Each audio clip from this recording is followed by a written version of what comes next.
I feel like even the Will-O-Wisp, right?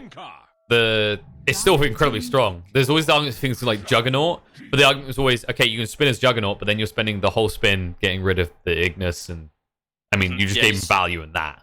well, you saw that in I believe, the first game, right? Like you're BKBing and you're trying to commit to like this Tombstone, this Wisp, and then by the end of it, it's like, well, we wasted our big core items that we need to use to kill. So 10 seconds Well, remaining. decent control coming out from HellRaisers, though, as they pick up the Kunkka, and of course we do see Shadow 5 Demon. seconds One of remaining.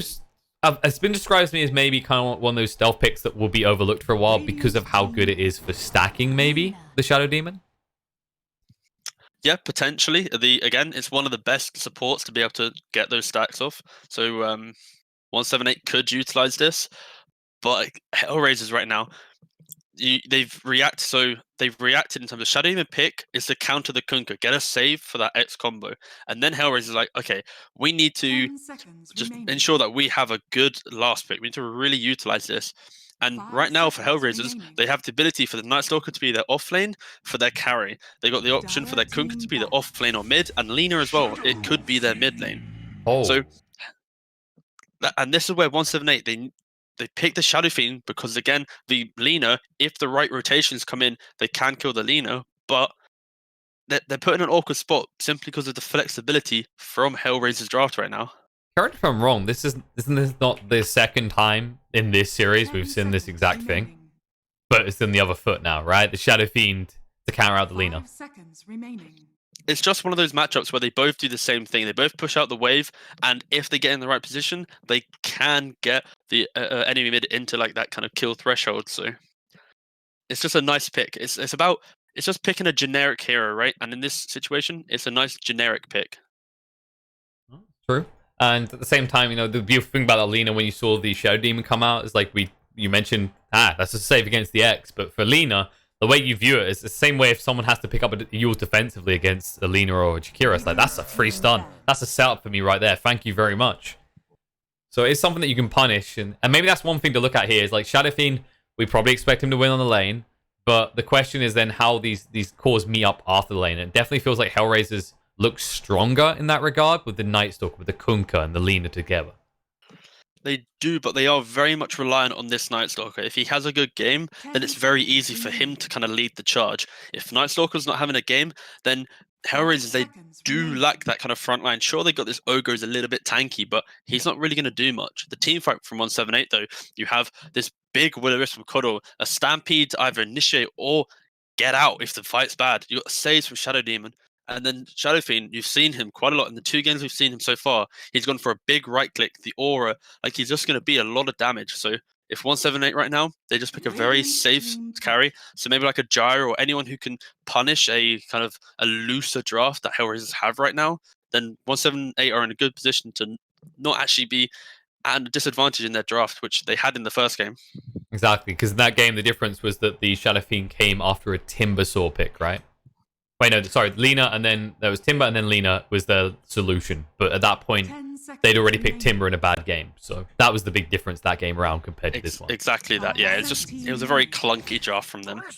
So, okay, so you got the Bristleback. So now it's a good pairing with a Coddle. I personally don't like Bristleback as a carry, simply because it doesn't provide you any avenue to end the game. But with the Shadow Fiend, with the Aura to actually negate some of the armor onto the buildings, they do have a bit of a push potential. So they have a very well-rounded, aggressive draft that has presence within all stages of the game. It feels like Bristle serves more purpose. If you go run him as a carry, you're actually submitting to the fact your mid is your real carry, right? Like, I think TNC was the team that proved that a lot, is it was always in these drafts where your Bristle looks great for a moment, but you realize he's actually the supporting cast. He's not the win condition. Yeah, it's like a Bristleback. If he plays well in the lane, he forces a lot of kind of notice to be put onto him. They have to think, how can we deal with this guy? He's running at us, he's in between our towers, or he's just farming a lot. Meanwhile, the Shadow Fiend, there might not be too much pressure because there'll be so much comms in the team. Like, okay, can we deal with this Bristleback? Whether if we gank him, Shadow Fiend's got a game. If we gank the Shadow Fiend a couple times, the Bristleback, he gets his Vanguard or his Hood or his Pipe, and now suddenly quite a lot of damage from HellRaisers is now mitigated. So yeah, it'll be interesting to see how HellRaisers approach this aggression that 178 can easily provide. So is the I just complication think- as well. Like SF in Yeah. drafts every time, it's not that type of hero you shut down easily. I think like SF was kind of a preview into the mid farming meta, right? Like this hero that you kill him a few times, but it's like, okay, I'll just go to the jungle and I'll be back soon. And farm up, yeah. But HellRaisers, they need a win condition right now.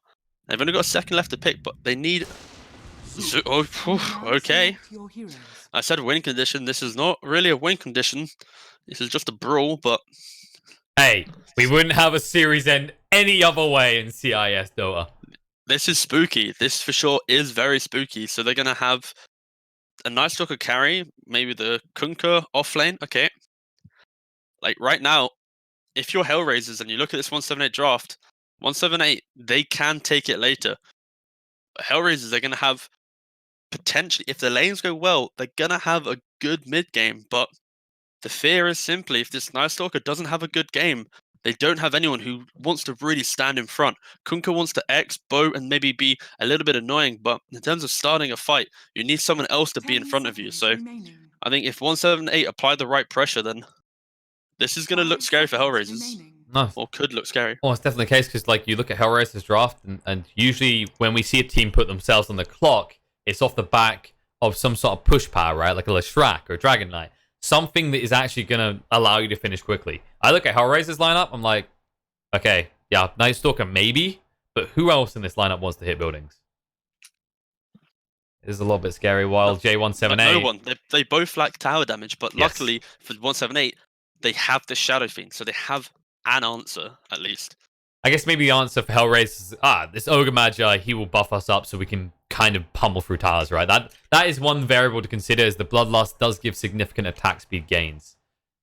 But it's nowhere near as easily as J178 with his Shadow Fiend. No, exactly that. Oh, this HellRaisers though, like if they do get to that post laning phase, the Night Stalker, he probably has to go Aghanim so he can at least keep up the farm. Then, it could be good. Also, they paused by the way. I feel like They I've are been in this. definitely paused, yeah. Oh, there we go. Welcome we've to kind the of got. draft. We've summarized this draft about 4 times now. I feel like we're gonna go around in circles a little bit longer if you. Hey, you know, in the end, Dota is a game of circles, okay? If you want to get really deep on it. Okay, tell me why. Well, lots of abilities are based on just circles. Think about it. Nimbus, Stomp, Okay. Quill's But why Brain. is Dota based on circles then? Because does at its, all at of its Dota core, infer- abilities are the core of Dota. And also, it's all about destroying Ancients. And Ancients are born anew to be pummeled to death again. It is the circle of life. Also, the building target is a circle, so technically Dota is a circle. See, you're getting You're on trying to board kill the now. circle. You're getting on board. You see, you understand. No, but I just took your point and made it tied to all of Dota. That's the question I asked you, Mr. Killer I Pig. tied it to Circle of Life. The Circle of Life is tied I to see. everything, my friend. Oh damn! All right, this too deep and meaningful. Yeah. Do you think we're gonna go for a 2-for-2 split on these bounty runes, like every single game that we've seen so far? I think so. Unless, for some weird reason, Happy Diarara decides he's going to be happy in the river. In which case, he'll be in a shallow grave. After all, they do have a Lina and a Kunkka 30 waiting. seconds to battle. Definitely a quick way to ensure an old man falls off his horse. Like it's interesting to see though. Some players they want to go for these bounty runes and move over, even though they're most likely going to go for 2-for-2. They'll still position themselves, and then you see like the likes of like Pikachu and Nyx. They're like, you know what? I don't care. I'm playing my lane. I'm doing what I want. Yeah, I think this actually might be free for one, if they're not careful. Like, Kunkka can stop them here. Lina has control of one, Battle begins. and they've got 2 against the Centaur, and he already took Retaliate. Oh, Oh. 2-for-2. Nope. Kunkka is like, well, I could, but then I'd have to level Torrent. I think maybe they should have really switched that level that. around, right? Like, Lina could run out, get it, then TP after. Maybe it's worth it for the room, but then you've used maybe. TP. And yeah, then you've used TP, and you again like bounty runes. It's all about how many resources or how much of your economy do you need to use to get this bounty rune. If it's too great, then it's not worth it. It's like it's such a small amount of gold that losing a salve or 2 tangos just isn't worth. Mid lane, we see the Razors taken as becoming kind of the standard for Shadow Fiends, especially when you consider that you're up against a Zeus, one of the more heavy-hitting mids of these days. No one would have ever thought we'd say that years ago. Oh, Zeus, there's a Ooh. build where if you go for 2 to 3 nulls into boots to travel. The right click on Zeus is so strong, actually. Yeah, it's ridiculous. There's 3.3 in gain.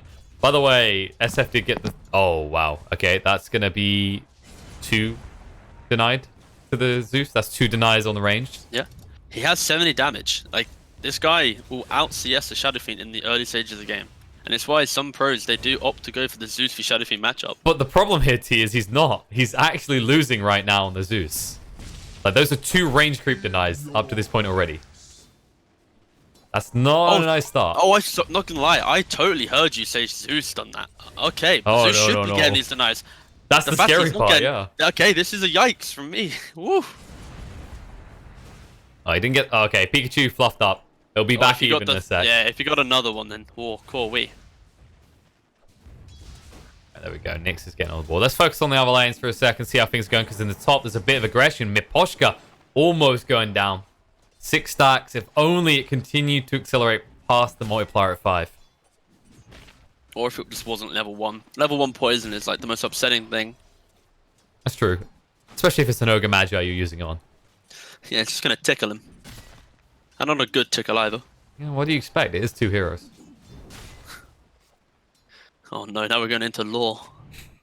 Hey, we wouldn't be the first MOBA to have a 2-player hero. I don't know what they do with Ogre to make it that way, to be honest. Is there a hero in any MOBA that has 2 heroes? 2 players for 1? Yeah, Blizzard's one. They literally have a hero controlled by 2 people. That's... I'm down. It's kind of cute, actually, because it's called Trogal, and it takes half the name of each person. So we'd be T-Pigeon, for example. Of course it would. Wonderful. Or Pigeon Governor. Oh god, All they right. both sound horrendous. Let's stop. Let's please. Yeah. Actually, it'd be Killer Governor, by the way. Oh yeah, it would, wouldn't it? That's a good name. That is. You're into murder. Which we haven't seen any yet so far. 3 minutes in. Attempts have been made, but normally for CIS Dota, no one has died. Yeah, the last game it showed the same. It had like a 5-minute window of being quiet, and then the kills started pouring in. So I wouldn't be surprised if around about the 4-minute mark, when the banner runes start to spawn, a little bit of aggression coming out. See what happened. But I mean, Nyx is starting to get burnt down a little bit here. Being out of mana already against the SF. He's got 3 mangoes and a salve coming out, so at least he's got some regen. And equally, the Shadow Fiend's got a bottle coming out, so. But the draft so far, you can see that there's no real pressure outside of the lanes. Like, an Ogre doesn't really want to leave lane. Nightstalker doesn't want to leave lane till nighttime. Like, all these lanes are very static coming from both teams. Cute played by Pikachu. He glyphed on the way to dive the tower. Forcing Nyx back further. But now you don't have a glyph. You want to try something later on. The real question is, does he try and get a little bit cocky with his play and then maybe get punished? But No, there wasn't any rotation coming in, so he knows he can get away with it. Darara did come across the mid lane, so say you can kind of keep him away. I don't know how you feel about a one-on-one Bristle versus Kunkka. Although Bobo is a level ahead. Is this bot lane, do you think this is like the key to HellRaisers unlocking the map and starting to find kills? Because it is a Kunkka. He just doesn't have mana on the Bristle to really pressure the Kunkka right now. He's got enough for maybe 2-3 quills, but when the Cuddle left, as soon as the Cuddle leaves, the Bristle does have mana issues. True. And, I mean, Kunkka's that type of hero, right? Whenever you're in a lane against him, you think about the race towards 6, because that is where he can kill most heroes in the game with the bow combo. Yeah. Especially when you've got a stick early on, Bristle naturally. Oh. As much as damage as he's doing, he doesn't really need pressure because you just get the 10 stick so quick. Okay, that was a cheeky move in. Dairara went for the rune and pushed Seiyu away. It should have been Lena's. Well, the power of Cuddle at runes, my man. I think it could, yeah, he did get it. Wait, no, Seiyu still picked it up. Yeah, it was close, but not quite. Oof, there was a break between... See, this is what you think. Like, you're used to, like, looking at the bounty rune split, and it's, like, instant all the same. Now, because of all the different positioning, usually there's a huge delay between certain people picking them up. Wonder if they're going to update the map, actually, because I've heard a lot of people complain about the outposts on the edge and how the indicators aren't very clear. What do you mean by indicators? Like they're little circle, like dots, right? So they're not quite clear that they're even there or who's got them. Phantomos? Okay, it's fine. I think that's just like a habit thing. I think if someone has a gripe with that, then it's just. I think that's just pretty dumb, personally.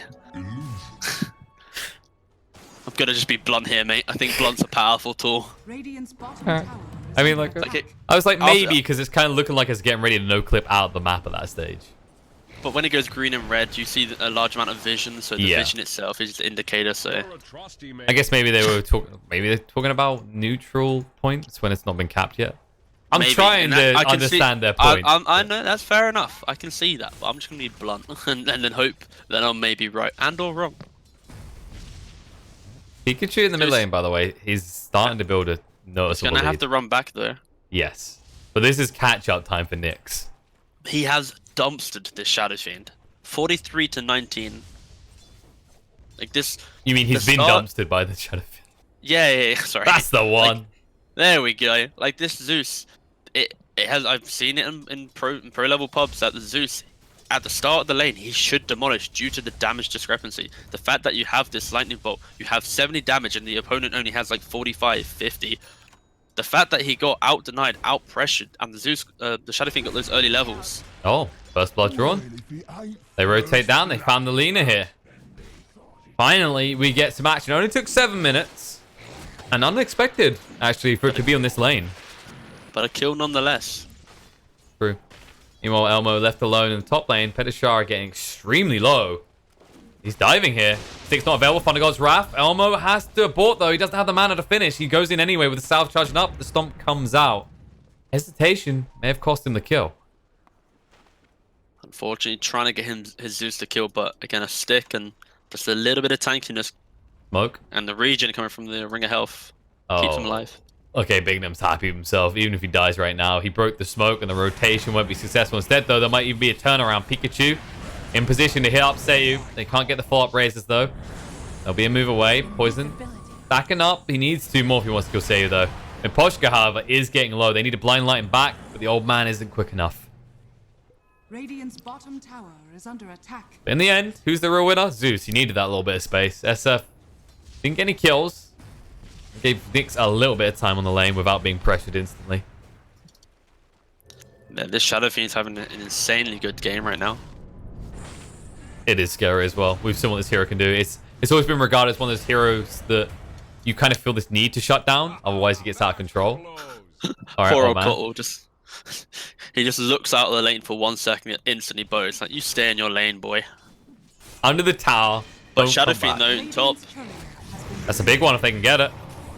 But with the TP rotations, I don't know how good this will be. Yeah, they need to run, actually. Now his mana, it's not a kill anymore. Dark Ascension is essentially wasted. And this is the issue. When you have this Night Stalker carry, he's meant to be a hero that at nighttime he's making space for something or killing heroes. Radiant's If he's middle not killing the tower is heroes under attack. and the space he's making is for a Zeus that's had a bad lane and catch up, then you're not really ever taking a lead. You're just forever being behind and or drawing even. And then you have to wonder, like, where's your power spike? The Kunka's going to have to deliver heavily because, you know, it's a Night Stalker going for Axe. You know he's not going to be ready for quite a while. Well, sure, like you see Night Stalker Axe, it's very much a farming item. When you have the Cuddle on your team, then potentially, yes, it's an aggressive item because you have the double Void. But when you just have the Void by itself, it's not enough to win a fight, especially if you've got a Centaur in the game that naturally wants to buy a Pipe, or even a Bristle to do the same. And a Bristle? I mean, they're squaring up. He's going to go for the Vanguard.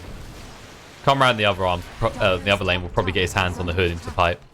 Meanwhile on the bot, though, Plantimos trying to chase in. The boat's coming through, though. They're trying to punch him, but Seiyu, he's in trouble here. Can't even get the LSA out. It's a casual kill for a Bristle, and he just walks away. He has to do literally nothing to get that kill. Just look at him and press W. is under attack. Truly a majestic Intensely. being. Okay, intensely mashed Oh, yeah, W. yeah, yeah, And now that's he'll it. do it again. With Pushka, he won't get a rune. And he won't have any life as he gets chased down and killed off. Bobo thought about it, but you've already used the boat. You've got reinforcements coming. I don't know if you want this, though. Seiyu is here. There's disruption. Plantimos is back in again. Doesn't have the boat though, so this should be an outpost for Radiant. Well, they're getting Bristle low, actually. They had another stun, maybe. Zeus is here now, but Thunder God's Wrath... This is So a desperate low. old man right now. This is a very desperate Zeus. Is under attack. They don't even have a shrine up. So they have a shrine up in 8 seconds. Convenience? Everything's going in the way of 178 right now. You can just feel the desperation though, right? Like Nyx makes that rotation. Even the Thunder God's Wrath, he knows he doesn't have enough damage in that to kill them at that stage. Yeah, he's trying everything to get back in this game, that's for sure. There's a 1k difference between the Shadow Fiend and Zeus, so yeah, Pikachu put on a performance showing that, you know, CIS Shadow Fiend is something to marvel. It is. He takes the top spot from Kunkka as Bobo has been slowed down a bit after that aggression in the bot lane. He does have his drums now. He will be building the pipe for his team. Understandably so, as for a while now, so about the 20-25 minute mark, most of the damage from 178 should be magical. Radiant's middle tower Should be in the operative word. Yeah, it's like 60-40 split if we're being realistic here. You need someone building a Crimson Guard if you want this argument. Like, that's the big worry I have, is 178 have those 2 items being built. Boat coming in. Happy Diarara will tank it happily for his team. And they'll move away. Dark Ascension was used. They cannot be happy with that. They need more. Bignum will be found as well. They don't have Stampede right now, so anyone they find right now will die. So decent pickoffs. You don't get a big core, although Palantimos. This is an interesting way to escape. He does find the Invis Rune, however. Convenient. How beautiful RNG is. Hey, you know, we've got the jungle now. You really want to talk about Rune RNG? There's bigger things afoot. Rune RNG is an integral part of Dota. And we thought we should expand on it by adding in neutral items too. Exactly. If they keep it for a year, then it has to become an integral part of Dota, even if it's good or bad. Hey, well, actually, you may have a point, because the items they removed, they brought back. Stampede being used, Nyx being chased onto, Ignis the Dragon back in, LSA trying to protect him, but with the Purge, Zeus knows it's all over. Tries to kill the Thunder God's Wrath, but doesn't have the mana or the cooldown to use the Lightning Bolt. Yep, and this is the issue of HellRaisers draft, where they don't have anyone outside of the Night Stalker who wants to really be in front. So whenever they want to make a proactive move on the other side of the map, if it's daytime, then they're most likely going to lose these fights. Hey, at least get a kill on the Centaur, but he already had his impact. Kind of happy with that. The Tadonai is going to come out, so HellRaisers get a little bit of gold. But yeah, as you said, it's kind of that argument who makes the play when it's 178, however. To an extent... It's very easy. You've got the... Well, go on. Yeah, I was going to say, like, I was going to say the nature of the draft is, you were going to mention they have pick-off, right? They have ways with the Centaur or the Shadow Demon, even the Coal, but it's also this slow run at you, right? With the Bristle and the Shadow Fiend. Like, how do you approach either of these heroes? Oh, yeah, especially with the Shadow Fiend build nowadays. They go Treads, double Wraithband, Dragon Lance, and they either go for more damage or the BKB if they need it. And like, if once the Shadow Fiend gets the BKB, I don't see them being able to kill him. All of HellRaisers' draft is built around magic damage. Night Stalker builds Ags. The Kunkka relies on a boat. He's going to go Auras. He's got Pipe tapped in. So if 178 get these early BKBs, then HellRaisers will have 0 damage output in these fights. It's deeply concerning. And well, for the Zeus, probably going for the boost to travel next. Not building a second Aether, I'd hope. Maybe he found a bug. All right, I'm gonna say this is the next level play. It's not an accidental miscue, but double Aether now works. New patches. Could be a big play. Hey, we found the Sven not a Ags problem. Okay, there's That is bound to true. be something. LSA boat in as well. Bristle back, feeling a little bit damaged. Has got a big one. Stampede to get him away as well. In full retreat, reinforcements on the way as they're trying to get the Centaur across, but Palantimos, he's a bit too far away, and they will bring down the Bristle. And this was just really greedy from 178.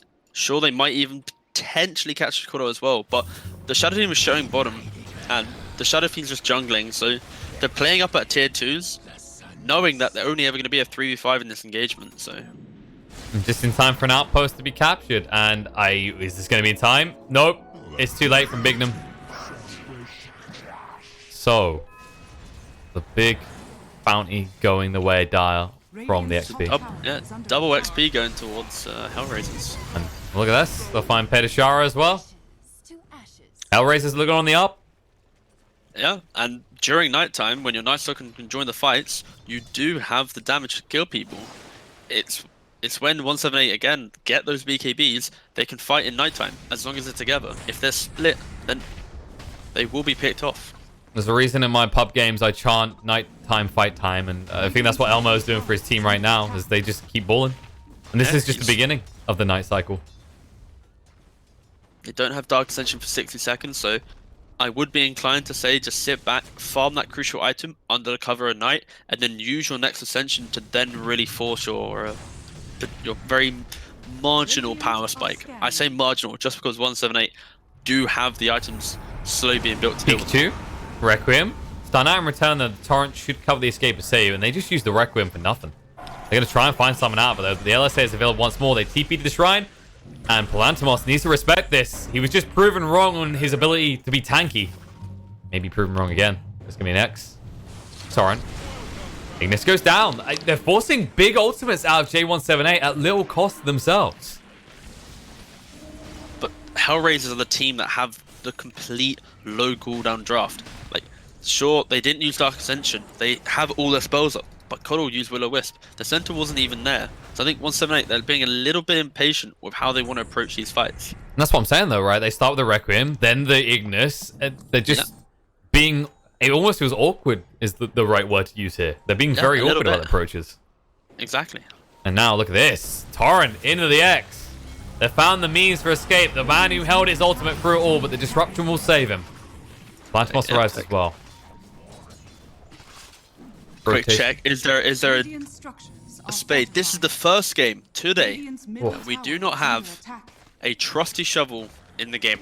This took the 6th game to finally not get a shovel, but we did it, guys. No shovel. No, but we got an Iron Talon. That is also a first for today. So maybe that's the pattern. You either get an Iron Talon or a shovel. Or a shovel. Radiant's bottom tower is under attack. I think Legion commanders and their selfless methods of jungling will say it's better for the team if they get their Iron Talon. Sorry, did I say selfless? Oh, have you seen Shadow Demon with the Grove Bow? Hell yeah. Why not? You got Dragon Lance, get a Grove Bow as well. Oh, easy kill on Alina. Thought she would be safe farming. Because like he's the guy that wants to disrupt, get those poison stacks. If he gets that one right click, he's amplifying his own damage. He becomes a solo pick-off slayer. But he probably wouldn't, but he should be with his team. But he could kill Alina by herself, which you just saw. There was 3 other dudes there, but you know, principle still stands. Maybe he'll build the Dragon Lance after 8th Lens, okay? And then he'll get the optic. He'll just be the range in every regard. That's incredibly getting carried away, but I'm down for it, you know? I mean, it's only game 3 of a lower bracket run to put you into the final. Hey, okay, I believe the last qualifier runs, I saw teams who were trying for the major running Drow Wyvern and getting the damage talent on Wyvern and building Maelstrom. Okay, so I wouldn't rule it out. Hats off to them, my dude. They didn't win.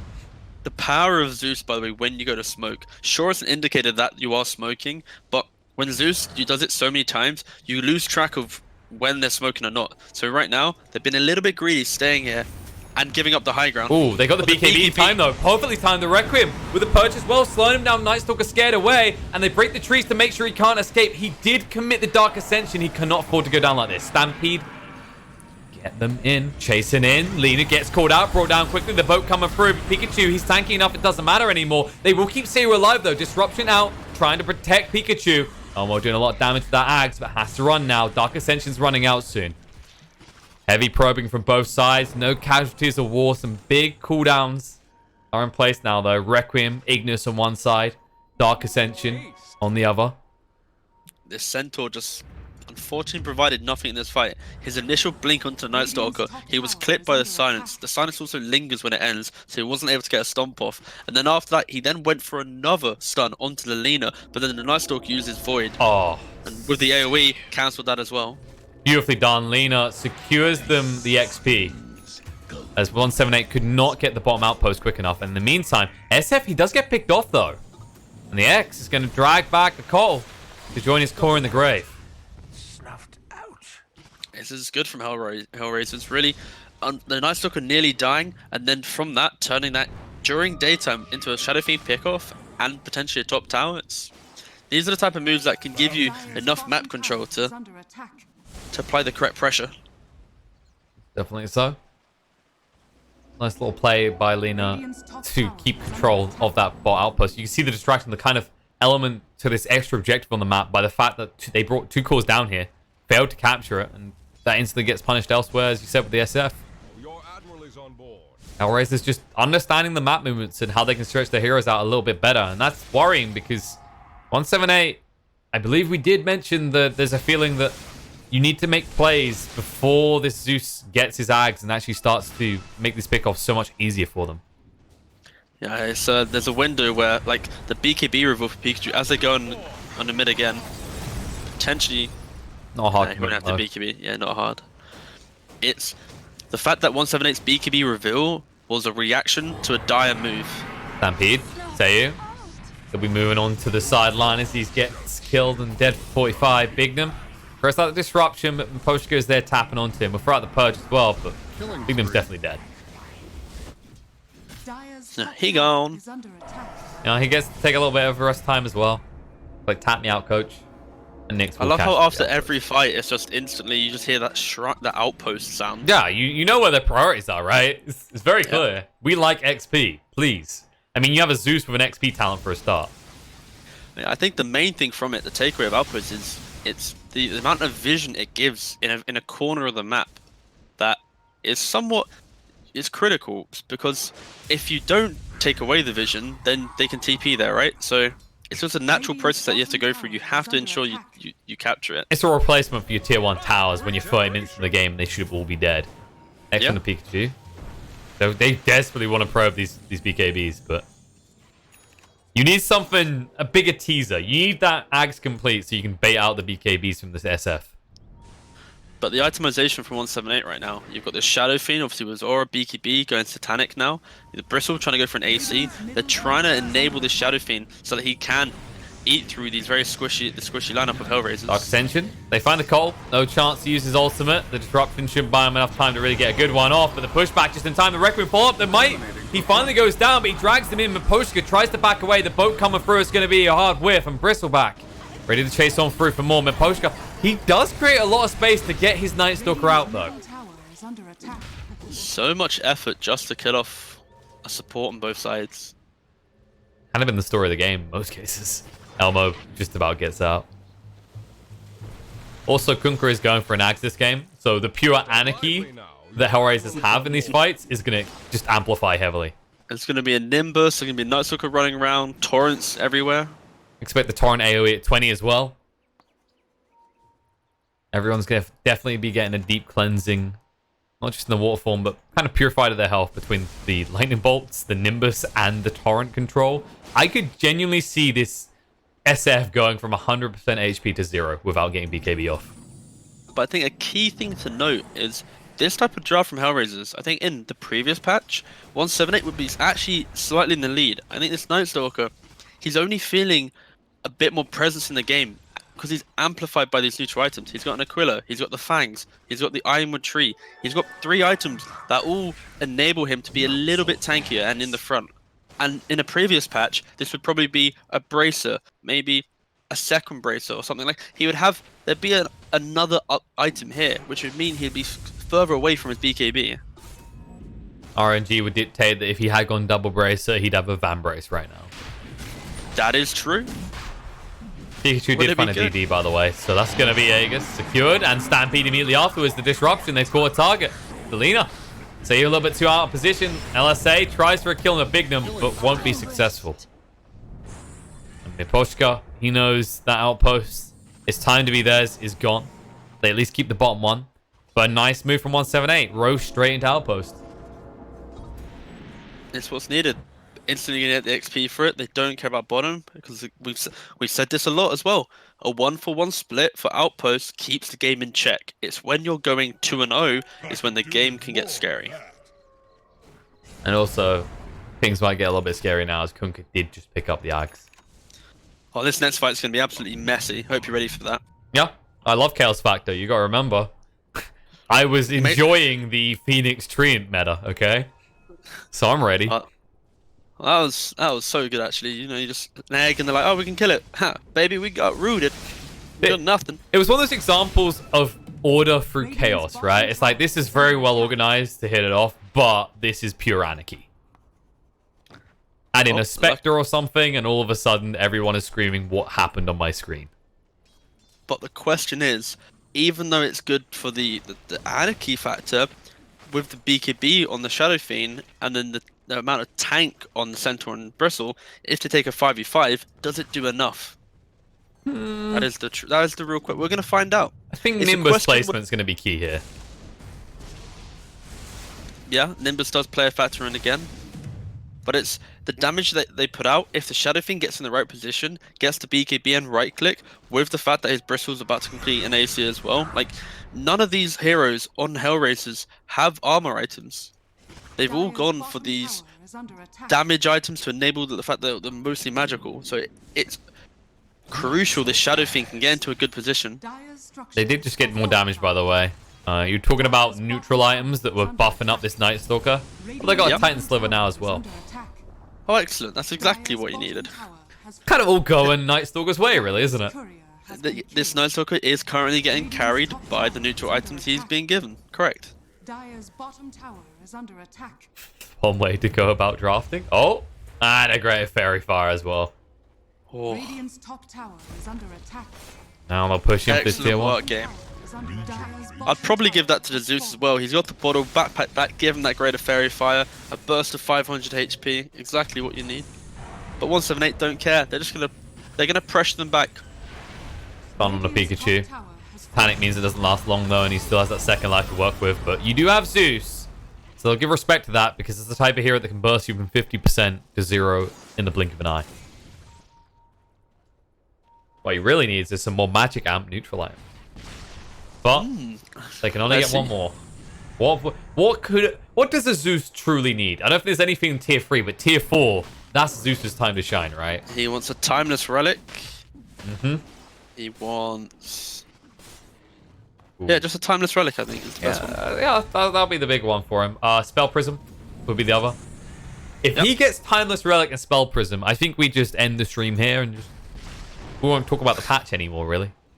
Oh, I see, yeah, true. RNG would be greatly favouring HellRaisers, but... I think on the war of neutral items, I think... Both sides are doing fairly well. Both sides are doing fairly well, but I think HellRaisers are keeping them in it a little bit more. Yes. They're going to Stampede down, but they don't have the outpost. They're not really sure where he is. They ping it out. Run, Lena, run! This might be the most casual escape. Did they even see... Oh, okay, they see him now. They did. They just about got a glimpse of him. He's going to go for the TP. It's going to be an ambitious one. They have to commit the Ignis for the Lena kill. And, I mean, yes, you get the pick off, but you're the team of the Jaegers, and you just had to make a move all the way down here for Alina. And the worst thing there is he also used his TP before dying. So if Radiant try and make a proactive play, Alina can't even capitalize on the fact that she does have a buyback, and they do have shrines up, so... But, like, the other side of things is 178, they come to their own side of the map, right? Like, it's not a long time for Lena to be dead. It feels hard like, for them to try and do anything with this. That was going to be the second prong to that would be, but then the position of that death was fine, but thank you. Well, it's good cop, bad cop, you know? Alright. I got you covered. Kunkka has reached the critical point in his build. Level 20. Oh, the torrents are now actually torrents. His Ags is actually an Ags. I think it's a tsunami now at this point. Let's go. He's ready. This Pikachu? next key fight. Still the Aegis, though. This is a little bit premature. It's about to run out. No! It just about works out in his favor. 1 or 2 seconds longer, and it would have been perfect. But now they need to be careful. BKB's run out soon. Pikachu, Requiem up. Centaur on the backline, stunned up. Nick's trying to back away from it in time. The Torrent Storm is a brewing, because Kunkka might be dead, but he has summoned the sea. Pikachu trying to back up a little bit, but Centaur hit up to the LSA. Laguna out. Buyback comes out from the Kunkka, but he hasn't got the ultimate anymore. Gem is the drop. Centaur buys back, still has a Stampede. Miposhka goes down to double kill ready. Pikachu, Light Strike Array is there. Trying to get rid of him because he doesn't have the BKB anymore. Nyx, though, disrupted. He can't finish off Pikachu. Satanic on Shadow Fiend, Nimbus goes down, trying to finish off the kill. He tries to give it hard, but he can't. Buybacks again, this time from the Ogre. Stuns out into the Bristleback, forcing them away. The Torrent will cover their escape. They shrine up. They maybe think about going again, but Shadow Fiend, he's already back at his own shrine. He should be fine. In fact, he just Satanics up off the creeps. DD. The DD rune as well. They can really pressure right now in mid lane. That is huge there.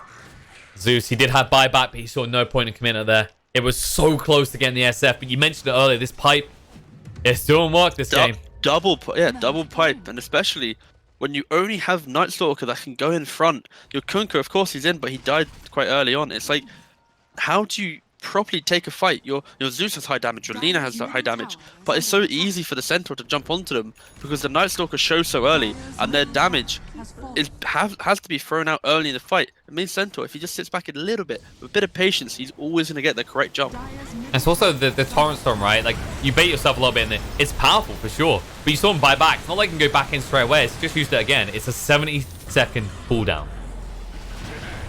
So you have to use it wise. BKB. It's a good spell, but it's so whimsical. They lack damage and frontline. They don't need this extra control. They need a way of actually killing people. BKB was forced out of Pikachu at least. Bobo, he wanted to go for the X, but he can't lead the base any further due to the Centaur. They keep them from taking the tier 3 tower. That's the most important part for HellRaisers right now. And Zeus is back up. Yeah, they protected tier 3, and they've got bottom outpost. It probably will go back to HellRaisers if they want to take that area, but it's going to be, how do they approach the next couple minutes? Roshan's respawning. Are they going to try and take a fight at Roshan? Are they going to just make a play beforehand? Like, HellRaisers, they have no rush potential. So 178 are never going to feel pressured as if they're suddenly going to have to look out for the pit. It's all on 178 and what they want to do with Roshan. It's theirs to use. No Roshan potential, no real threat to the base either. That's the other big thing, right? You're in a stage where HellRaisers, it doesn't feel like they ever get to take a lane unless they force buybacks and get diebacks on 178. Whereas 178, you know, you go in, you force 1 or 2 buybacks, you lose 1 or 2 heroes, but you've probably taken a building by then. And that is a product of how far your draft can go within the game. 178, they can scale up into the late game. HellRaisers, they kind of drop off as soon as it gets later. Like, if HellRaisers had a little bit more of a win condition, or like an actual core outside of a Zeus and Night Stalker, then they could go into later portions of the game, but unfortunately they don't. So they are on this timer, and it's critical that in the next 10 minutes or so, they start making some plays to force some kills, force some buybacks, and get a little bit of a footing. And here's the other big worrying factor. Parimatch going for the BKB next, right? Like, sure, if you get all the charges down Pikachu, maybe there's opportunities to take out the SF. What do you do when there's a 10-second bristleback 40 minutes in your base? Well, like the Night Stalker, he wants to BKB jump at you, right? But if you're Shadow Fiend and bristleback, just BKB and ignore the Night Stalker and run to the Zeus and Lina that are showing already. Like, the fights are becoming a lot easier for 178 to execute. And that's what BKBs amplify, especially when 90% of your damage from HellRaisers is magical. Even easier now that Parimatch, he has got the health regen talent. Didn't go for the cool damage. He just realizes, I'm the front line. Pikachu is the damage solution. 1 minute until the respawn of Roshan, so potentially 178 looking to use the smoke for a kill, but Zeus ult. Zeus the power of Zeus. Yep, the vision is what wins games, and for now, the vision from Zeus ult gives HellRaisers a little bit of breathing room. I also love the fact they gave Nyx the spider legs. I feel like he needs it as well. Scurry around. Yeah. Like, if you actually fight around choke points, that is really where you're strong as HellRaisers. Despite being against Ignis, you're talking about Light Strike Array, Nimbus, the AoE stance from Night Stalker, and the Torrent Storm. You want to be fighting in choke points if you're HellRaisers. Moving in. They're going to fight right now. Nimbus going to go down. BKB's activated. Shadow Demon the target first of all the boat coming in, but he's still alive. Finally will go down. Pikachu, his BKB's run out soon. Seu tries to get away with the 4-star. It's too late though. Elmo trying to circle around. Buybacks on both sides. The Torrent Storm causing a lot of anarchy right now in the LSA. Follow up Pedishara. He's down, done, and dusted. Gonna chase through. Starts up. Shadow Fiend has got the Satanic. Starts to heal up a little bit now. The X, who we dragging back here? Kunkka returns after healing up a little bit. Still has the gem to work with, but not enough health to re-engage. Things will calm down, and Centaur's the only one still sitting on the sideline. No buyback. The Shadow Demon was so far in front of that fight where he just dies instantly. Like, he should be sitting a little bit further back. This the Bristle and Shadow Fiend are the ones that should be tanking this. It feels like an overconfidence because you got the helmet of dying, right? It's like, you can grab me now, but I'll do everything. But the problem is, you'll need that save later on in the fight. You have the Glimmer Cape, you have the disruption. Yeah, when he dies so early in the fight, you lose the use of multiple disrupts, multiple glimmers that normally are what can win you these fights. And gotta give props to it, the Kunkka Ags, the Torrents, as soon as the Centaur blinked in, he's the one that doesn't have a BKB. So when he does get caught by 1 or 2 Torrents, it does give time for Zeus and Luna to get a little bit of damage onto him. So Zeus, the Kunkka pickup is doing work, but only on the supports, onto the backlines. Yeah, he needs to get deep as hard and fast as possible. The problem on this that I see is you're not building a blink. maybe one of your teammates could 4-star for you. But you need some way of being center focus in those fights straight away as this Kunkka. He just has to man up and get in there. Get in there, cast his spells, get a BKB maybe, play off the run buff, and then he'll be able to get those optimal torrent storms off. Maybe. Felt weird saying torrent storm, but Oh, that's what it's called. You have to get used to it. It's here to stay. Too much thought went into replicating this ability, duplicating torrent over and over again to get rid of it now. It's almost like a completely fresh, different ability. It's not just copy and pasting something 10 times. Stop laughing, T. I can't. I've had enough. They've had enough of Roche. They're melting for it so fast. Jump in, Torrent's there. Now Silence moving to the back line. He found the supports. Elmo's going to stay on top. The Nimbus coming out as well to give vision. They're trying to finish Roche quick enough, but what's going to be the damage by then? They'll be able to pick up the Aegis, the Cheese as well, and they'll scare away Miposhka, who will be ran down and killed off by the Bristol. On the back line, however, Seiyu found by Pikachu. Elmo, not sure what the hell he can do anymore, because despite his efforts, all he gets is a Shadow Demon. The Laguna comes out. It's just a screw at Laguna, though, as Pikachu gets another kill. They'll clean up the Nimbus, and, well, now it should be cut and dry. You go top, you expose the whole base of your 178. Like this Night Stalker at the start of the fight, the idea of what he needs to do, it is good. He needs to kill the Shadow Demon. He's the one that's got the saves, but he has to commit so far into the fight. It leaves the backline open. And we spoke about this already. It's if the Night Stalker's not present, it leaves an opening. Like the Kunkka has to protect the rest of his team, which then negates the ability of Kunkka to control the team fight. So they need to make sure when they take these fights to HellRaisers, they get the jump and they can kind of localize where the jump is. If the Shadow Demon can get Glimmer off and extend the fight by 2-3 seconds, there's such a gap between the HellRaisers team with this chase that the rest of 178 can just fill in the gap and just potentially get those team wipes. It comes back to your point about the reliance and magical damage, right? You're talking about a lineup that has 2 Glimmer Capes on both supports. It's an I'll cover you if you cover me scenario, right? They're going to go on you first, I'll Glimmer. They're going to go on me, you Glimmer me, and then suddenly Zeus, who would normally burst down these supports almost instantly, does no damage. Even the Night Stalker with Zags, next to no damage.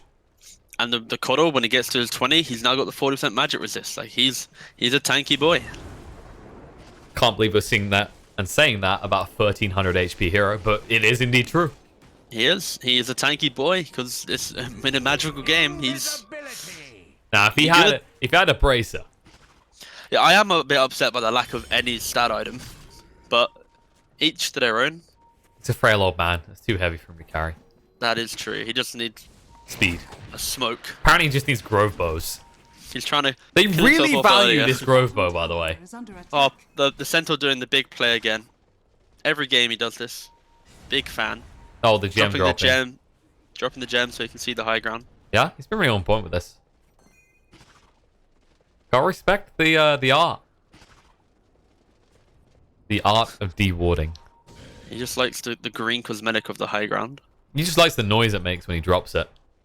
Ba-ding. It's like Spyro flashbacks, good memories. This is where I discovered you never played Spyro. Nope. Hey, what are we gonna do, ET? I've only played Dota, I'm sorry. I don't believe that entirely. Yep. Really? I'm a Dota boy through and through. What about before Dota? Like console gamer. Well, like Spyro was a console game. No, but like COD and FIFA. Oh. That was it. Alright, yeah. that's good. The viewers' respect for you just went down. It's COD, FIFA, Minecraft, then Dota. Hardcore Dota. Though. You never admit to FIFA COD in a Dota chat. Well, I don't care. Just saying what I did in my childhood. You're allowed to make mistakes when you're young. Unless you are. But a high ground push. Moving in. Moving for the lane. The whole base is exposed, and Pikachu, he'll even beat KB for this. May have been a little bit premature considering he doesn't have the cooldown reduction talent. And they're chasing. Void on the 5. Doesn't want to waste the Aegis. Torrent. On to 2. Control is good. Nimbus coming out. Thunder goes rapid. Pikachu still alive. The Ignis goes down. BKB Elmo trying to get rid of SF, but no. The Satanic still running long enough that he's going to heal through it. And suddenly Elmo has to leave because Bristleback. I mean, the damage is far away. Palantimos zoned away 4 heroes alone. That's exactly my point. These fights, Night Stalker goes in, he can commit. But the rest of his team, if they ever commit that far, they're so out of position. So these fights, they need to be on HellRaiser's terms. And unfortunately, when 178 are just plowing into your base, you can't create those scenarios. They're playing the classic strategy, right? You can just pick strength heroes and run at them. Wait, is that classic strategy? We've missed our timing of our draft. Now we're probably going to do a slow and painful loss. Or there's but we're going that. to play it out. But the whole double strength core, right? It's like we're just tanky and run at you. SF, Glimmer Cave, Disruption. They refuse to give this over. They will. That was a very underwhelming use of an Aegis, I'm not going to lie. Yeah. Oh, they actually don't stun it. They mistime it there. Glimmer Cave. That's a 4 times multicast and you can't do anything with it. Stampede has been used though. Maybe this is an opportunity. Thundergod's Wrath reveals. SF the big target. BKB though, ready to fight Miposhka. Mistakes made with the 4-star fin. The boat coming through but won't affect him. Pikachu, 4-star forward, does finally get the kill on the Ogre Magi. After all that, only 1 death. We've got to fix this, they say. Buyback comes out from Ogre. LSA from long range onto the SF as he still has the Satanic to work with. And the Torrent Storm pushed away by the old man on his horse. Ruins any attempt at HellRaisers getting a kill. Look at the impact of the Kung. I'm not going to go down that line, but the Kunkarags, it's a yikes.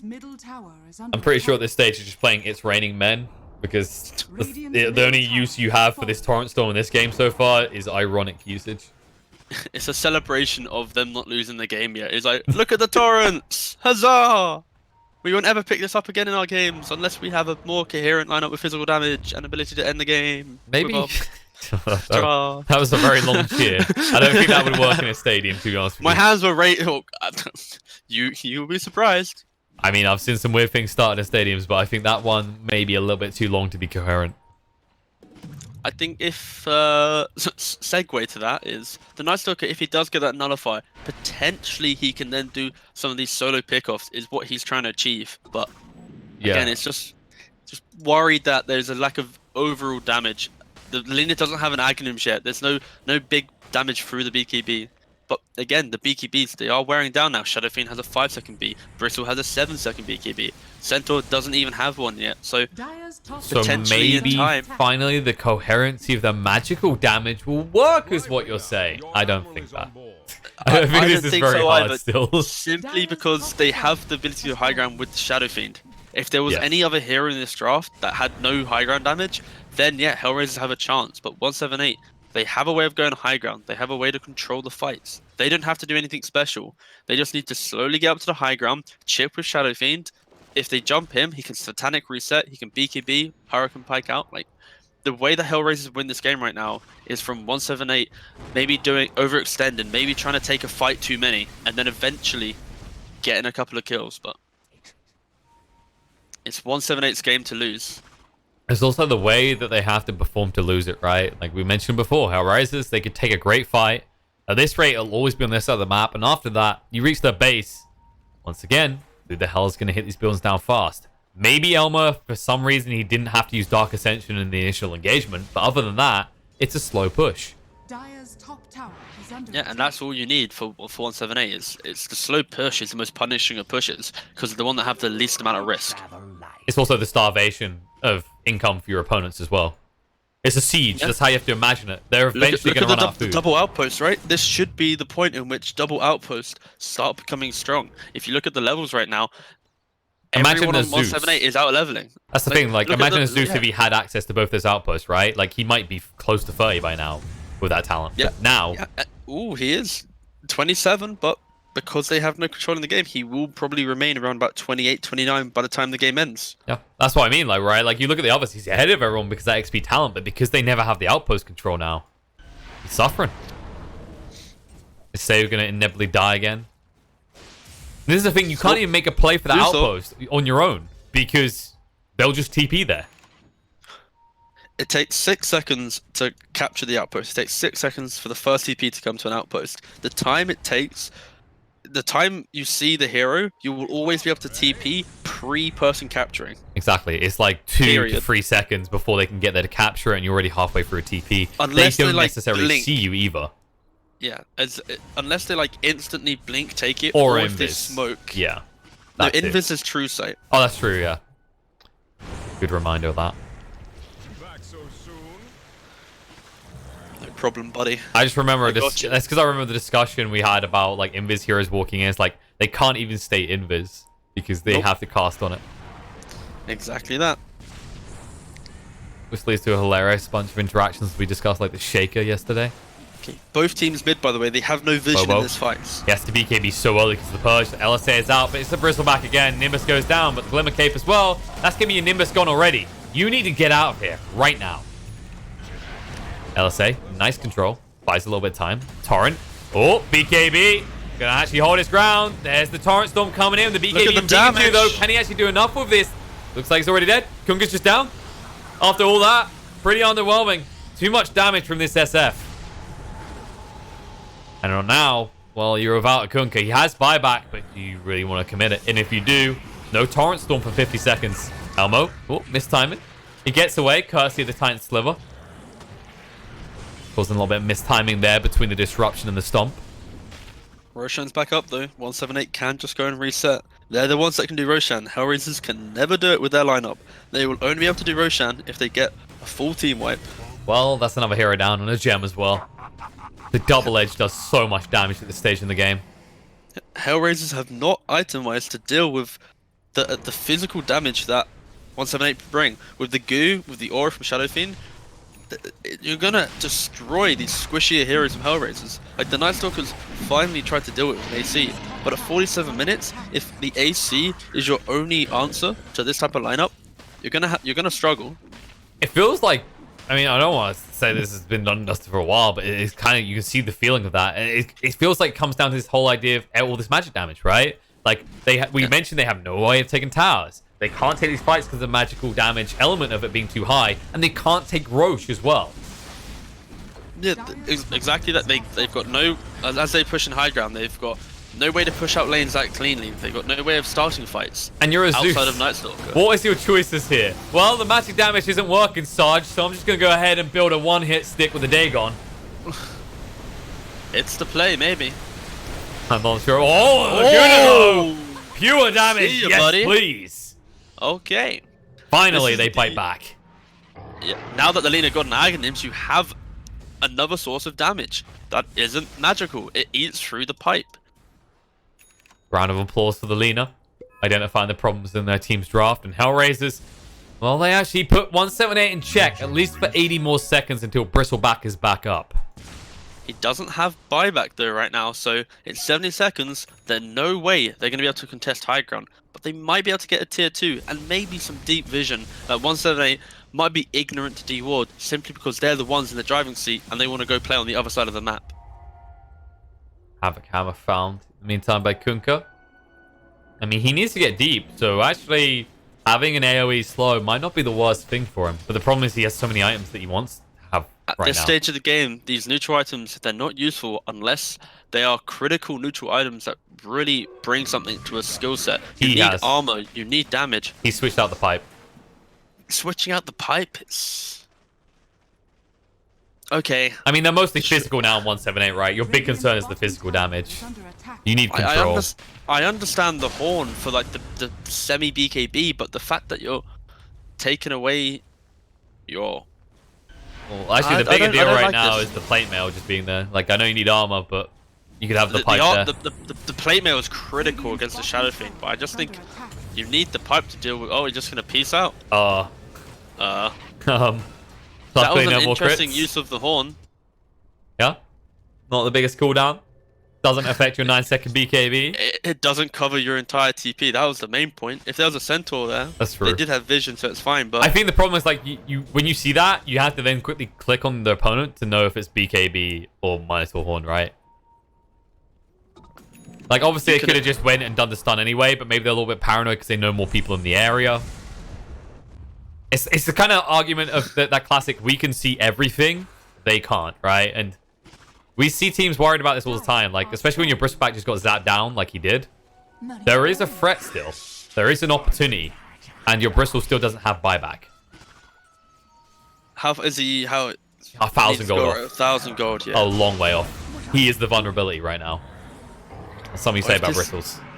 There you go. There you go. This Lina is 1,000% dead. But 1,000% buyback available. That is true. We just pointed out 2 very good facts. Are we going to go with a third fact? Hit me with a fact. She will 1,000% have to buy back here. 3 Damn. for 3. That was impressive. And it layered with the buyback, which I think is the key The thing. timing was impeccable. I wanted to say before they're on the high ground, but I was like, man, let's calculate this. Laguna, Pikachu. Oh. That's going to be the Aegis gone. No Plantimos trying to tank it up, but nope. Timing perfect to zap him down. He BKB'd as well. Oh my god, he He did? doesn't have a BKB. Wow, they're going to come out into the turret. The boat, the disruptor to save his life, but now he's so low on health, he needs to satanic up. And the boat fleet slams down into his face. SF gone for 100 seconds. Now Palantimos, we said he was the vulnerability. He's alone. He needs some assistance, but Bignum Aeon Disc is already gone. He can't protect him anymore. The BKB TB out will be successful, but they'll hemorrhage you more kills. Bignum, Limmercape to buy some time. They've already lost Cole. They'll lose the Shadow Demon as well. 3 dead on the side of 178, and HellRaisers, suddenly, they feel alive.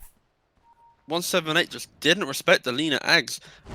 We said that 178, they had these early BKBs, which gave them the strength, but HellRaisers, they still have their purely magic damage lineup. When your BKBs go down to 5 seconds, if you don't respect the stuns and the burst damage that they have, you will be popped, especially because it's Lina Ags. So, HellRaisers are still in it for sure, but they're only winning these fights on the high ground. How does that allow them to win the game? We don't know. They don't have high ground potential. So 178 throwing themselves at HellRaisers, they need to make this mistake 2 or 3 more times for HellRaisers to actually capitalize on the errors that 178 are making. That's the point. The conversion point. How long does it take? You know, you can talk about these margins of error that 178 are occurring, but it's how long it takes for HellRaisers to punish it. You know, we could very easily at this rate, if they keep holding like this, I think we're going to start seeing some level 30s just because of how long it would take them to get on the map and actually take a lane. Nice blink from the Centaur in mid though. That could have made things a little bit interesting. If he had to buy back and he didn't have a BKB because of the buyback, puts him in an awkward spot. But Zeus, level 28, nearing 29. He could be the first level 30 that we've seen. Give him a little today, ribbon. at least. First 30. He's not a bad hero for some of the later ones. Cast range, the cooldown reduction especially. All of his spell, like, when you look at Zeus, you never want to really take range over damage. You don't want to take cooldown over stun. You don't want to take move speed over damage, right? When you get to 30, you're like, oh, this is bliss. I'm now a complete Zeus. I like that they done it that way because it felt like if they just scaled to 30 and there was some other kind of cute ability, like, oh, it's not the biggest power spike. It should be a huge power spike. So getting all the talents on both sides, you're like, wow, I feel like a god. It opens up for some heroes to have a get out clause for the game. Like, you get to 30, you've struggled, and then suddenly your talents are what give you a little bit extra. I'm yet to find out any level 30 heroes that really kind of not break the game, but turn it around. But Warlock maybe would be the biggest one I could think of. potentially, it's hard to say without really going back through and just reading through the changes. But there's going to be some heroes that, if they get to 30, it's a good way back in. But again, you can't play for 30. It's an unrealistic goal. So. Exactly. I mean, I think the one, like, some of the kings of that super late game, I think Puck was the one that came to mind for me. Like, you transition off the GPM talent to a physical build, and then you're there. But then you have to start that early, and you're then kind of planning for level 30, which is, once again, not a good feeling.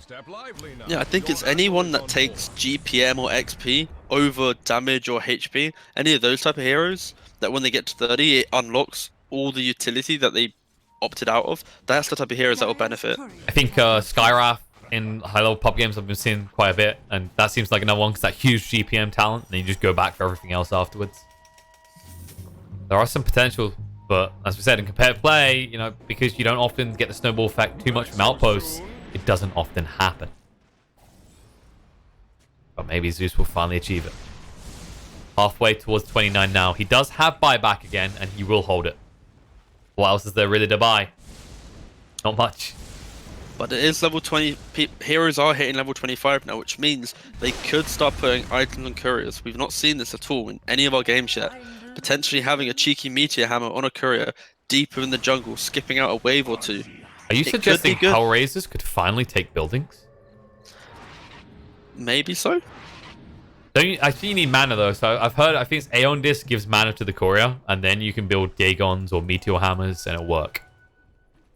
Weirdly enough. Yikes. So, interesting yeah, ideas. I was half memeing with the using the couriers, but I'm ready for it. If the game goes late enough, like 178 do struggle to go high ground now due to the BKBs. HellRaisers do struggle to leave their base due to their draft. So they're kind of both having problems in the opposite things. So the solution for both sides is just have the couriers go do what they A can. courier warfare, yeah. Take it to the skies, boys. Take it to the skies. This is the story of the Pokemon universe. There was a time when we had brawls to work out our differences. Now we just send the couriers to do it for us. I'm down. Oh, fight around Roche. DD on Elmo. He's a powerful boy. He goes straight in. Big stance as well. The Abyssal comes out. Nimbus on the side to control the Shadow Fiend. BKB, but he's already so low. The Laguna as well. It's the tank to heal up. Chase on the Nix. The big crits. Final hit comes out. He will have to buy back for the refresh. They're trying to actually control him up, but he can get a second BKB off, and he will. And there is the Requiem. Force them all away. The boat fleet is distracting the rest of 178, though. The re-engage might come. Here's Pikachu. He does have this Titanic again. Light Strike Ray off the mark. Disruption saves his life. Forced off to get him out, and they're going to Thunder God's Wrath to just try and scare them away and get them low. Nimbus is gone. Phantomos controlled up, though. Now Laguna for 25 seconds. LSA perfectly timed. Long range Glimmer Cape. Jump in again by Elmo. Keeps Pikachu out of the fray. They're gone. Phantomos. Refresh onto the Centaur. LSA, long range, looking good right now. Disruption there as well. As I said, Centaur holding that Stampede now as he refreshed. Invisibility. He won't have to use it. They're thinking about going in. That Coal heals them up so nicely. Wait, was that the Coal? No, that wasn't the Coal heal. That was just gradual heal. I like saw his health blood like heal up on Pikachu. I was like, what did he just get? I think that's just a life steal hit. It's nighttime, but you don't have Dark Ascension's the big problem. You can blink in, but that is risky. This is another big return fight for HellRaisers right now. Light Strike Array. Bristle again. He's like, okay. Your plan was what? Zeus just hit level 30. Alright, yeah, cool. Nice. We both hit that up. Nice. We got a 30, baby. We're there. Congratulations, Zeus. You're our first. But what can you do? Probably nothing, but... There is hope. In adversity. Thunder God's Wrath coming out.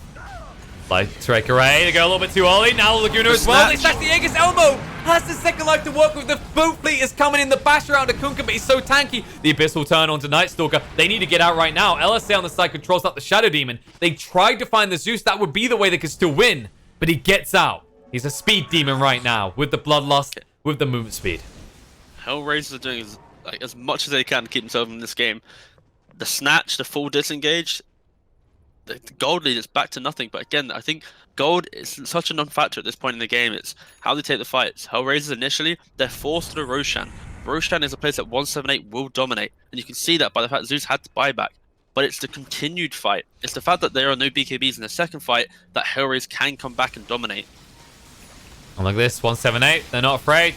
They're exploiting this pushed-in lane. They want to catch someone on the wave, but especially with that cast range talent on Zeus now, there is no need to be anywhere near the creep waves.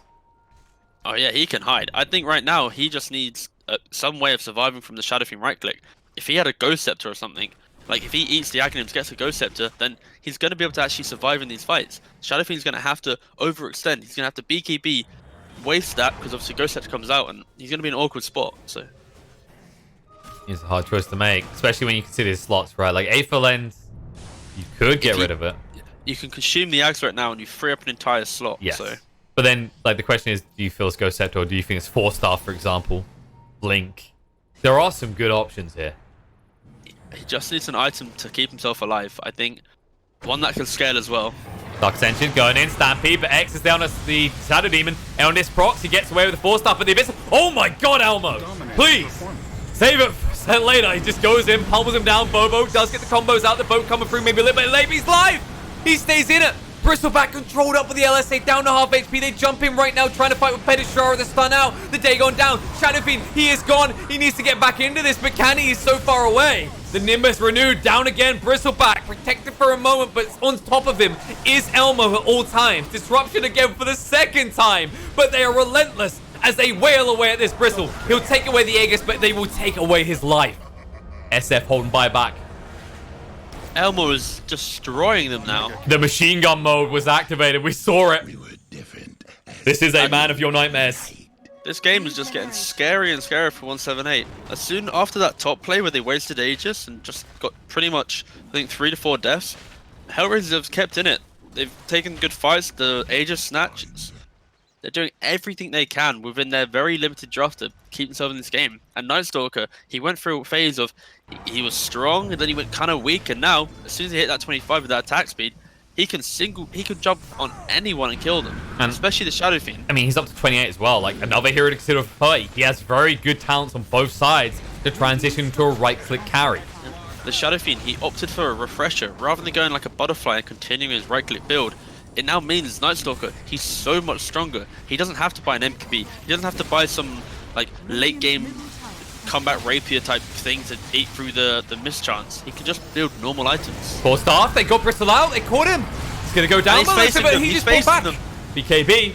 He got spell So he's master facing though. him. Yeah, he's trying to heal up the lifesteal, but they are still chasing the torrents, the boats. They cover any assistance, and the X is there. The torrent follow up. Abyssal out to try and protect himself, but he's dead. He That's doesn't going to be the have dieback. buyback. BKB, Pedishara, he desperately tried to save the day at the last second, but he's unable to do so. And now, HellRaisers, what do they do? 178 are crumbling right now.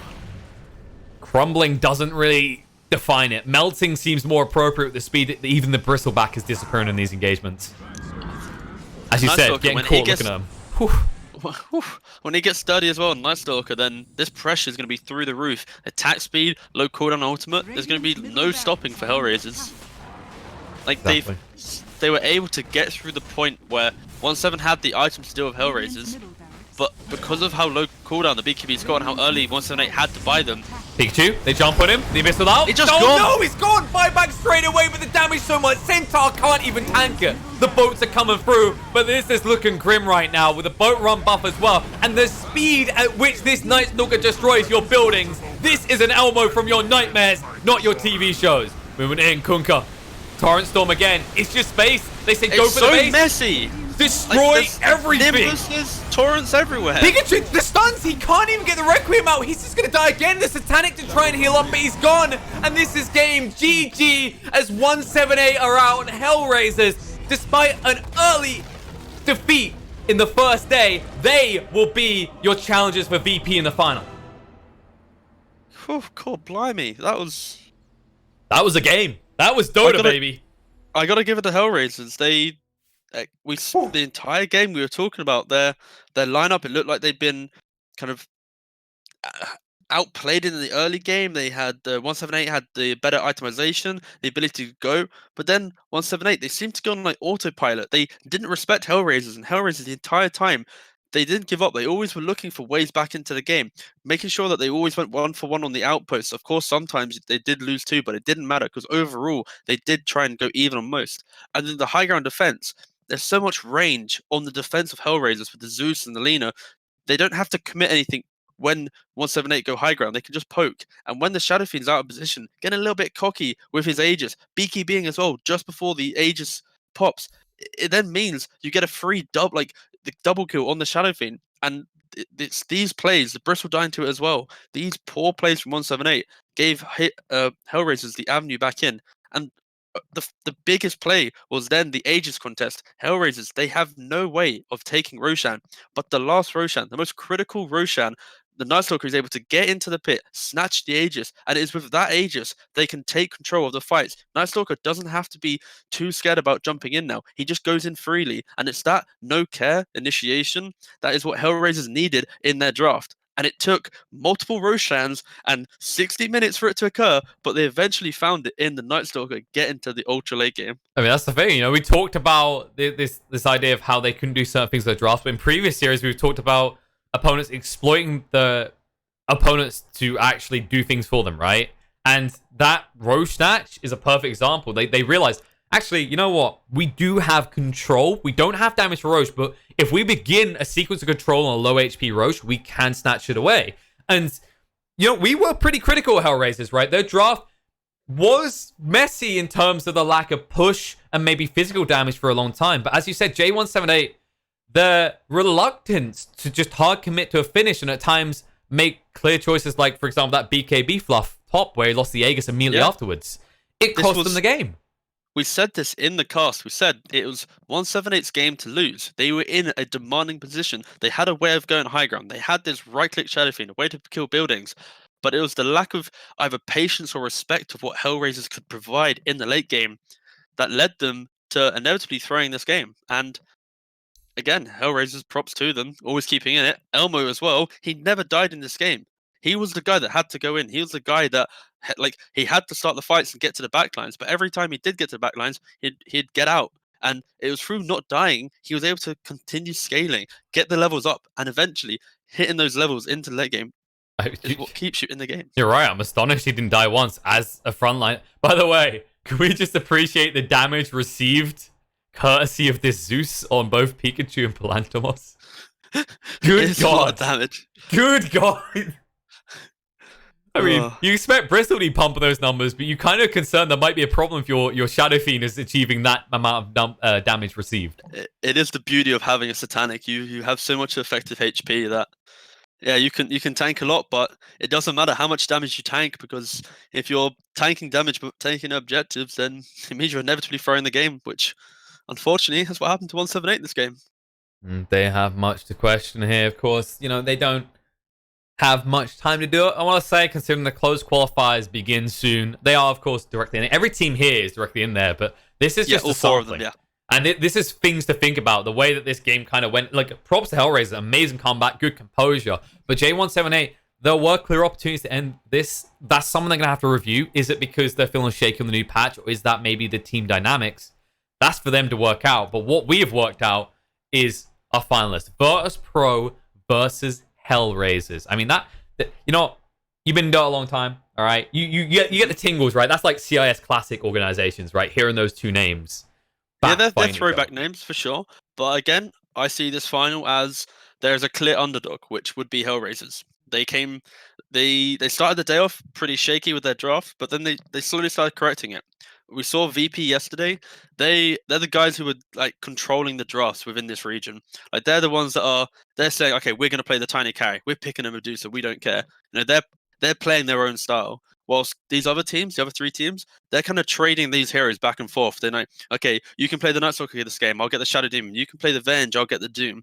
VP, they're kind of in their own little bubble right now. So it'd be interesting to see how does HellRaisers approach the draft against VP, because the VP drafts, they're nothing like these other CIS teams in this tournament. Yeah, they're playing their entirely different game, and that is something you're going to have to wait to see. That's right. Tomorrow, be back here, because we have a best-of-5 grand final between the sides of Virtus Pro and HellRaisers. That will commence at 13 CET or noon for those who are in the GMT zone, as you may notice we both are. But that's it for now. I believe there should be some more qualifier action kicking off soon, so you can watch the open qualifiers and then be back here tomorrow for the Parimatch grand finals. You don't want to miss it. Make sure you turn up. Virtus Pro versus HellRaisers. Sayonara. See you there. We're done.